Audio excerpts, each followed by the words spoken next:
your analysis of her tape, of her chart, and thought you did a great job. The analysis, there isn't anything in it that I would disagree with. And I would maybe suggest some things that could be added. And I really appreciated the way you were tactful. This is what I try to do when I do charts, to show options and to present the the material in a positive way. One of the points that could be made is having Uranus on the midheaven is like having Uranus on Saturn. There's a an issue there between the urge to be different, to be unique, to be non-conventional, non-traditional, to go beyond the limits, and having to deal with the limits. And of course, the chart says the same thing in many ways, but it is very, very strong that part of her really wants the security, as you pointed out, very definitely, of being in a protected position, not attacked. And part of her really wants to challenge the establishment, a way of doing things.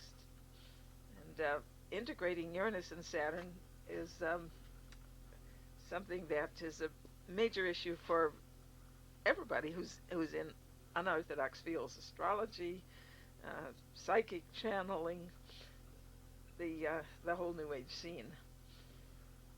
And it's not only is our information really workable, useful, practical, productive that we're putting out with Uranus to meet the Saturn criteria, the Saturn demands.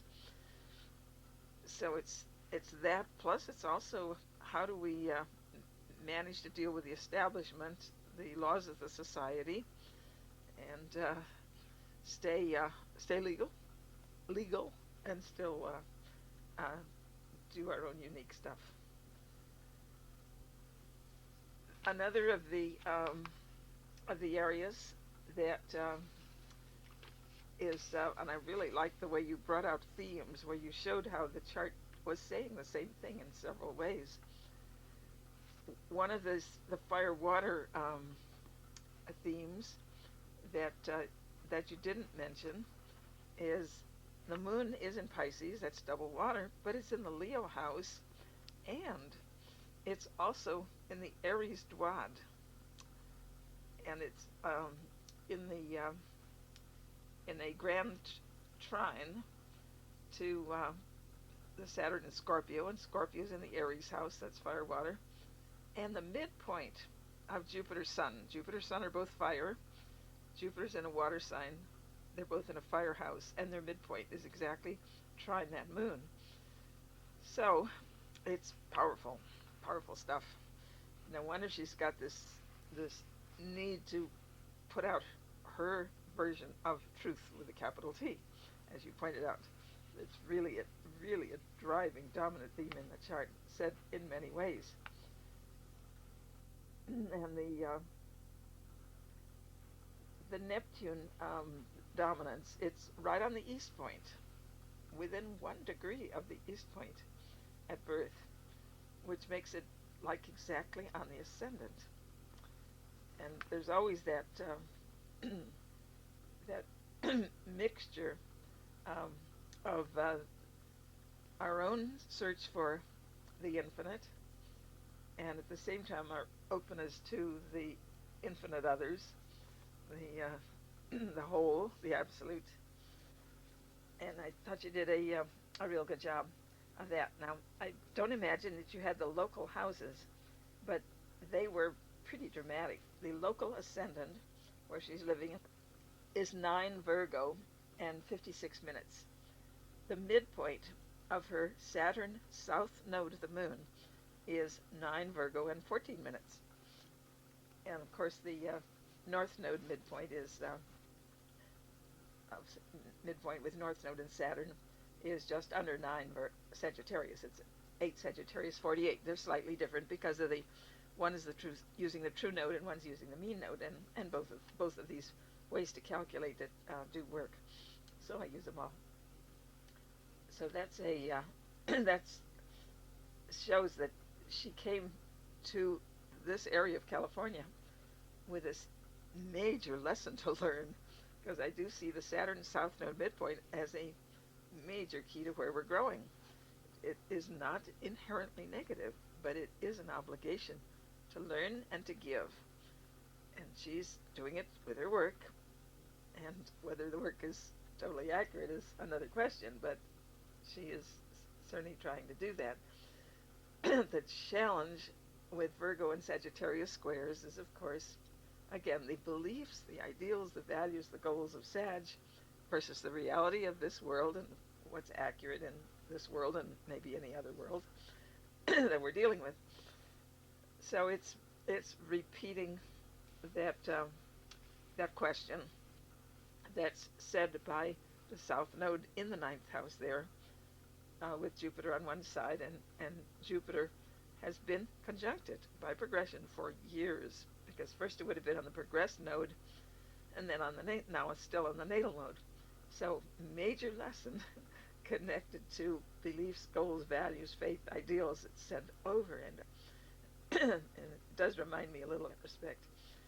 And her local east point is at 4 Virgo, and that's exactly conjunct the midpoint of Neptune in her south node of the moon, and Neptune and the north node are in 4 Sagittarius, and that's where her progressed east point is right now. It's birthplace east point. So it's sure a dynamite statement. And then there's lots more. I noticed that the midpoint of Pluto and the north node was at 3 Scorpio, so it's exactly in that grand trine with the moon and the midpoint of Jupiter's sun. And Nemesis is at 3 Taurus, exactly opposite. And of course Venus squares for Leo, ruler of the ascendant. So that 110 conflict is repeated again and again and again. And Saturn progressed sits right there on that Pluto north node midpoint, and will eventually move into the square to Venus, but isn't there yet for years. Now the Mars holds those trines. Rather, Mars does have a trine to the local east point, and also to the Neptune south node midpoint, and Saturn stays sextile that for years, and on the other side Mars is sextile the moon. So the ability for being practical and realistic and grounded and effective in the physical world is definitely there in the chart. No question, she has the ability. The challenge is still to integrate that coping with the physical world and the beliefs of Sagittarius, our belief system. And I was fascinated in her work how much she emphasizes the power of the belief systems. She is certainly right on with that our belief systems absolutely limit our dealing with the world. We operate in terms of our beliefs. But there's an awful lot in her material that I do think is not exactly on. Let me see if there's anything more about your interpretation of a chart before I leave that. I just made a note when I was going through it that I'm approving the way that you brought out the themes on occasion, showing how the chart was saying the same thing in several ways. The asteroid, I looked at some of the extra asteroids. I mentioned just Nemesis. She has both of them at 14 Cancer on her south node of the moon. Whoa. Talk about, she is identified with that ninth house, searching for truth, that obligation to give it to others, because the south node is where we're learning, and then we have something to give. But also, that node is square the ascendant exactly. So she still has to do a lot of questioning of her beliefs. She has to constantly question and keep asking. Don't assume that whatever comes out of the subconscious is accurate. That's a big hazard of all the psychic work, assuming that what comes out of the subconscious is accurate. That's also a hazard with all of the work with ancient astrology theories. if you assume that any of it is accurate, you're going to be led down the garden creek. Everything has to be tested every step of the way. So we keep testing asteroids. And so far, they stand up pretty well, but still keep testing in every single case. She also has Roberts for her being influenced by Jane Roberts in 12 Taurus 57, right on her 8th house cusp. And the 4th and 8th and 12th houses are the water houses, so they're associated with psychic ability, being open to the infinite. Fanatica, by the way, which is the danger of just over-believing, being over-gullible in your beliefs, and then carrying them too far. And in her chart, it's right on the descendant in 16 Aries. And Alethea is just a little earlier in 14 Aries. That's the goddess of truth, searching for truth. So Alethea at 14 Aries is exactly square her north node of the moon. That's the calculations called the true node. And progressed Alethea is in 20 Aries. So if it keeps going, it will eventually move into the square to Uranus. But for years it was squaring her midheaven. It's moving very slowly. It's only gone just barely over 6 degrees in her lifetime. And it may actually never make it to Uranus because it may be about to turn retrograde, but I didn't look any further ahead. Icarus, by the way, is right on her sun, and so is Pandora, who opened the box. Very curious, and she's definitely opening boxes to the other world. And there's 3 other asteroids that could be associated with being psychic. One is Cassandra. She was condemned by Apollo. He got mad at her to be psychic, but to only predict negatives, not positive things, and to never be believed. So it's not a very positive way to be psychic. Well, Cassandra is in 11 Aquarius and 43 minutes, retrograding, and her progressed sun is opposite it right now in 11 Leo. And her natal psyche, which I sometimes find associated with either psychological or psychic involvement, was 15 Aquarius retrograde. So that's not as dramatic in the chart, but it's quincunx, or south node of the moon, in the 9th house. Again, moving in new directions, and it wasn't quite in orb of trine the ascendant. It was close, but not quite. And let's see, Pythia was the generic title of the ladies who did the predictions, the prophecies at Delphi in Greece. And natally, that's in 28 Scorpio 56 retrograding in and it's also not as obviously strong, except it did move into, it wasn't exact, but it moved into a sextile to Chiron, which is like Jupiter, search for truth. And progressed Pythia did eventually turn direct, and it's now back to 1 degree of Sagittarius. So it's going to be moving into a variety of aspects. Her progressed east point has gone over it. Utopia is still conjuncted. Progressed Utopia is at 2 Aquarius, just barely 2. And unfortunately, they are also semi-square the ascendant, or octile as I call it. And progressed Ceres has been going over the ascendant. So I think her intentions are very positive, that she really is a searcher, and wants to give the world insight. But I do question some of what she's getting. And where you commented personally, your personal note, that you felt Jane Roberts was dealing with a really separate entity, and that in this case be partially constructed by her. What I really think is that we never get uncontaminated information.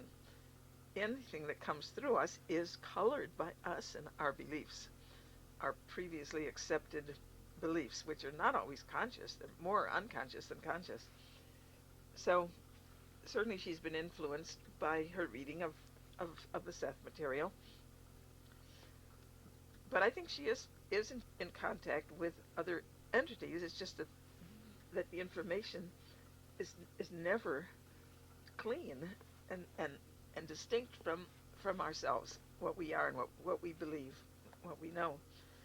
And that's true of Jane Roberts as much as anyone else. No matter how good a psychic person is, we're always only able to receive what fits with ourselves, our own nature, and our own beliefs. So, in terms of, let's see, was there one other asteroid that I put in? Yeah, Swedenborg was a Swedish scientist who became a really amazing psychic. Not that I think all of his stuff is accurate either, but he has a very interesting evidential things that came out in the course of his life. Natal Swedenborg at 12 Sag retrograding. It's turned direct, and it's back right now for some years, sitting on 8 Sag, the midpoint of Saturn North Node, and of course squaring the midpoint of Saturn South Node. So again, the warnings keep coming through about a need to be discriminating, to analyze, to question, to test the beliefs against the world.